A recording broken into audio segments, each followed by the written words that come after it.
गुज्जर और सुनियार अपने अपने गांव के माने हुए हम थे। उनके गांव भी नजदीक नजदीक थे। दोनों एक दूसरे को अच्छी तरह से पहचानते थे। एक दिन गुज्जर ने सुनियार को ठगने की सोची और सुनिवार के पास जाकर कहता, मुझे सोने की तलवार बना दे, मैं तुम्हें उसके बदले में एक पड़ा भी का दूंगा। सुनियार मान गया और कल को बनाने का वादा किया कि तुम पी का पड़ा दे जाना और तलवार ले जाना। दूसरे दिन गुज्जर मी का पड़ा दे गया और तलवार ले गया। देखते देखते 2-3 दिन बीत गए। एक दिन सुनिधार के लड़के का जन्मदिन हुआ। जन्मदिन मनाने के उपरांत डोरी को गांठ लगाए और अपने रिश्तेदारों को भोजन के लिए बैठा दिया और सुनिवार खुद भी का बड़ा लाकर एक एक करछी बांटने लगा। 5-7 करछी भोजन की बाली में परोसने के बाद जैसे ही घड़े से करछी निकालकर बर्तन थाली में डालने लगा तो उसकी निगाह करछी पर पड़ी, उसमें घोड़े की लींद भी। फिर उसने पड़े के अंदर निगाह घुमाई तो उसमें भी सीधी शेष थी। देखकर सभी रिश्तेदार भोजन छोड़कर अपने अपने घर को गालियां देते हुए चले गए और सुनियार गुज्जर को तगा गालियां देने और सोचने लगा कि गुज्जर मेरा भी बाप निकला। सुनिवार ने भी लकड़ी की तलवार को सोने की पतरी चढ़ाई हुई थी, जिले गुज्जर को दिया था। गुंजा बहुत खुश था कि मैंने मुनियार को ठग लिया है। एक दिन सुनियार गुज्जर के पास आकर कहने लगा, तुम बहुत ठग हो परंतु मैं भी कम नहीं। जिस तरह तुमने थी में लीद हाथी थी उसी तरह मैंने अकड़ी की तलवार पर सोने की पतरी चढ़ाई है। ये सुनकर गुज्जर ने अंदर से तख्तकार निकाली और तोड़कर देखा, सच ही अंदर तकड़ी थी। गुज्जर ने सुनिधार को कहा, हम दोनों हक तो हैं, एक दूसरे को उब कर क्या मिलेगा। हम आज के बाद दोनों दोस्त रहे। मेरी बात मान, अगर पैसे कमाने हैं तो हम दोनों कहीं दूसरी रियासत में जाकर उगी करते हैं, जो कमाएंगे आधा आधा बांट लेंगे। सुनिवार को गुज्जर की बात पसंद आई और एक दिन दोनों दूसरी रियासत देश में पहुंच गए। वहां उन्होंने सुना कि यहाँ के राजा को मरे हुए 4-5 दिन हुए। सुनिवार ने थोड़ी देर सोचा और गुज्जर को लेकर शमशान घाट पहुंचा। शाम का समय हो रहा था। दोनों ने राजा की कब्र तलाश की और उसे उखाड़ दिया। सुनिधार में गुज्जर को यहाँ दचा दिया और सांस के लिए छेद रहने दिया तथा खुद बन तन कर राजा के लड़के के पास पहुंचा और कहने लगा कि आपके पिता की मरने की खबर मुझे कल ही मिली, मैंने उनसे 4 लाख रुपये लेने हैं। वह तो अब इस दुनिया में नहीं है, अब आपको ही देना होंगे। राजा के लड़के ने कुछ क्षण सोचकर कहा कि पिता ने तो ऐसी वैसी कोई बात नहीं कही थी, मैं कैसे विश्वास करूं। सुनिवार बोला, महाराज अगर आपको विश्वास नहीं है तो खुद चलकर पूछ लो। राजा का लड़का और सुनियार राजा की कब्र पर पहुंचे और पूछा, पिताजी आपने इन्हें पैसे देने को है? तो गुज्जर ने कब से कहा, हाँ बेटा तुम इसको 4 लाख रुपया दे दो, नहीं तो मुझे चैन नहीं मिलेगा। राजा के लड़के ने तच मानकर सुनिवार को पैसे दे दिए और साथ में आदर सत्कार किया। पैसों को देखकर सुनियार के दिल में बेईमानी आ गई और गुज्जर को कब्र से बिना निकाले पैसे घोड़े के ऊपर लादकर अपने देश को रवाना हुआ। गुज्जर उसका इंतजार करता रहा परंतु सुनियार नहीं आया, तो फिर गुज्जर समझ गया कि मुझे सुनियार धोखा दे गया। बहुत मुश्किल से बेचारा गुज्जर कब्र से बाहर निकला और बाजार में आकर एक भौतियों वाले जूते का जोड़ा खरीदा और जल्दी जल्दी चलकर एक पहाड़ी से होकर सुनियार से भी आगे रास्ते पर पहुंच गया। वह यहाँ विश्राम कर रहा था तो उसने दूर सड़क के मोड़ पर आगे आगे मुड़ा और पीछे पीछे सुनिवार को आते देखा और जल्दी से एक जूता सड़क पर छोड़कर आगे निकल गया। सुनियार ने वह जूता देखा तो सोचने लगा, अगर दूसरा भी होता तो मुझे बहुत आनंद मिलता, पर एक जूता मैं क्या करूँगा। जागे को चल दिया। एक मोड़ सांधने के उपरांत उसने दूसरा जूता भी देखा और फिर सोचने लगा कि अगर मैं पहले वाला जूता ले आता तो जीरा बन जाना था।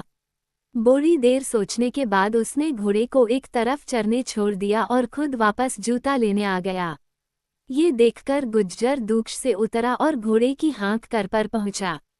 जिप्त समय सुनियार ये दोनों जूते डालकर उस स्थान पर पहुंचा तो घोड़े को न पाकर हैरान रह गया और फिर सोचा, बेचारा पोड़ा भूखा होगा, यहीं कहीं पास चर रहा होगा। ये सोचकर उसने चारों ओर ढूंढा परंतु घोड़ा नहीं मिला। सोचते सोचते उसे गुज्जर का ख्याल आया, ऐसा न हो कि यह उसका ही चक्कर है। कौन फेंक सकता है नए जूते। ये ख्याल आते ही सुनिधार अपने वर को जल्दी जल्दी चल पड़ा और उस गुज्जर अपने रहने के लिए जहाँ पशु का कमरा था वहाँ स्थान बनाकर रहने लगा। रोज शाम सवेरे गुज्जर की पली उसे रोटी पानी छोड़ जाया करती थी और गुज्जर मजे से खा पीकर लेटा रहता था। सुनियार अपने घर वालों से पूछता है कि गुज्जर आ पहुंचा है कि नहीं, तो उन्होंने कहा नहीं, हमने तो देखा नहीं। ढूंढते ढूंढते सुनिवार को मालूम हो गया कि गुज्जर कहाँ है। एक दिन सुनिधार गुंजा के घर आया और गुजरी से गुज्जर के बारे में पूछा, तो वह इनकार कर गई, कहती अभी तक नहीं पहुंचे हैं। परंतु सुनियार ने उसकी चालाकी पकड़ ली, क्योंकि उसी क्षण पशुओं के कमरे से घोड़ा हिन आया। गुज्जरी कुछ हर सी गई, उसके मुंह से पसीना बहने लगा। बात को भुलाने के लिए सुनिवार ने गुज्जरी से पानी का गिलास मांगा। गुज्जरी पसीने को पोंछती पोंछती अंदर वाले कमरे में गई। पीछे सुनियार ने कील पर लटकाया हुआ इस गुज्जरी का अच्छा सा सूट उठाकर अपने थैले में डाल लिया और भोला भाता बनकर अपने स्थान पर बैठ गया। गुंजरी ने गहवी को धोकर सुनियार को पानी पिलाया। सुनिवार को प्यास तो भी नहीं परंतु पीना ही पड़ा।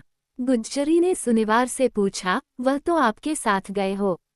सुनिधार ने कहा, हाँ मेरे साथ गया हुआ था, परंतु आती बार रास्ते में बिछड़ गया। मैंने बहुत इंतजार भी किया, फिर मैंने सोचा शायद घर आ गया होगा। गुंजरी ने कहा, नहीं जी, अभी तक तो नहीं आए। मैं खुद उनका इंतजार कर रही हूँ। अब तो राशन पानी की भी तंगी है। सुनिधार ने कहा, जब मित्र आएगा तो मुझे पता भेज देना। गुज्जरी ने कहा, अच्छा जी, मैं पता भेज दूंगी। सुनियार दूसरे दिन जो गुज्जरी का सूट चुराया था उसको पहनकर गुज्जरी से पहले सूखी रोटी लेकर जहां पशु का कमरा या वहां गुज्जर के पास पहुंचा और बोली, लो जी रोटी। अपना बाजू उसकी ओर करते हुए रोटी दे दी। गुज्जर ने सूखी रोटी देखी और बाग के समान गर्म होकर कहता है, तुम मर जाओ, सूखी रोटी क्यों लाई है? सुनिवार गुज्जरी की आवाज बनाकर कहता है कि पैसे खत्म हो गए हैं। तो गुज्जर कड़क कर कहता है, चूल्हे के पीछे जहां तुम रोटी बनाने बैठती हो यहां दवाए हुए हैं, जितने खर्च करने हैं उतने निकाल ले। सुनियार छुपते छुपाते गुज्जर के घर पहुंचा। दूसरी तरफ गुज्जरी रोटी लेकर गुज्जर के पास पहुंची और कहने लगी, लो जी रोटी। गुज्जर कहता, तुम मर जाओ, अभी तो तुम रोटी देकर गई हो। गुज्जरी कहती, आपकी कहीं धोखा तो नहीं लग रहा है। गुज्जर समक्ष आ गया कि सुनियार उब गया है। दोनों गुज्जर और गुज्जरी अपने अपने सिर पर हाथ रख कर शोधने लगे। सोच विचार करके गुज्जर सुनियार के घर पहुंचा। दोनों ने उसको आधा आधा बांटने का फैसला किया। शुभ्र को 25 पैसे अधिक आ गए। दूसरे दिन सुनियार गुज्जर के घर पहुंचा। गुज्जर ने कहा, आज चैत नहीं है, कद दे दूंगा। आज और कल करते करते कई दिन बीत गए।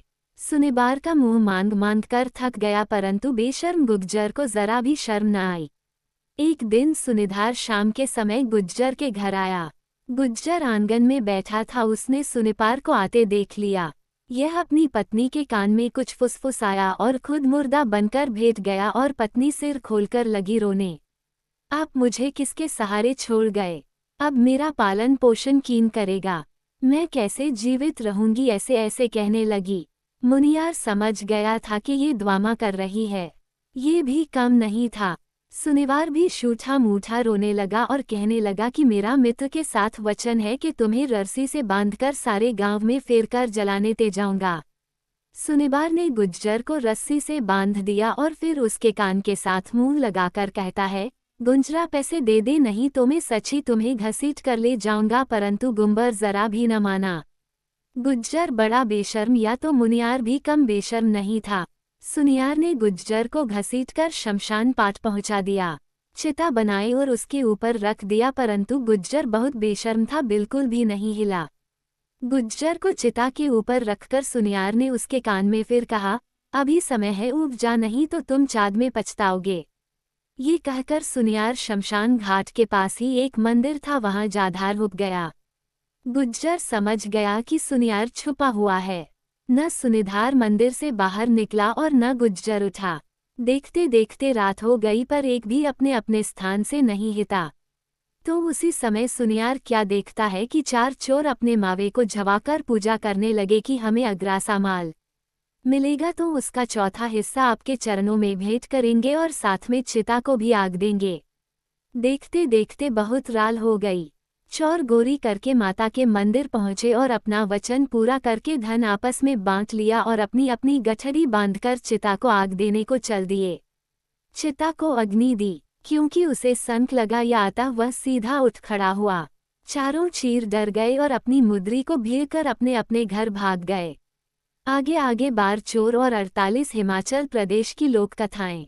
पीछे पीछे गुज्जर और वहां सुनियार ने तमी गटरियां उठा ली और पीछे पीछे ये भी चल पड़ा। गुज्जर ने चोर बहुत दूर तक भगा दिए और वापस मुड़ आया। अपने दिल में सोचने लगा कि सुनियार मुझे रात को अबहेला समझकर पिटाई न करें। ये सोचता हुआ चल ही रहा था कि से आते हुए सुनियार से टक्कर हो गई। दोनों ने आपस में गले मिलकर पिरमली बातों को भुला दिया और यह घोरों का माल आपस में बांट लिया। एक दूसरे को धोखा नहीं देने का वचन किया और अपने अपने घर की चल दिए। दोनों अब सुख के साथ रहने लगे।